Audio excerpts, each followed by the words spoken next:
পয়েন্টটা লিসন। এক, সব জায়গায় যুক্তিতর্ক দিতে যাবেন না, তো দেখা যাবে আপনার যুক্তি সবার পছন্দ নাও হতে পারে। দুই,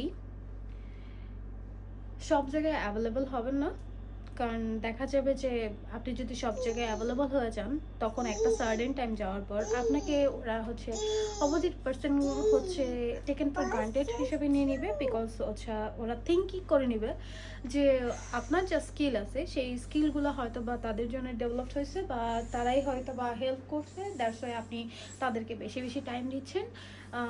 ওরা এটাকে একদমই just whatever, just nothing, nothing, ওদের জন্য এটি কিছুই না। আপনি তাদের জন্য সময় দিচ্ছেন, সেটা ইজ নাথিং ফর দ্যাম আর হার। সো থার্ড যেটা, সেটা হচ্ছে সব জায়গায় লড়াই করতে যাবেন না, কারণ আপনি যেটা দেখবেন লড়াই দিয়ে হচ্ছে না, সেটা কখনো কথা দিয়ে হবে না। সো আপনি চুপ থাকবেন, ভালো থাকবেন,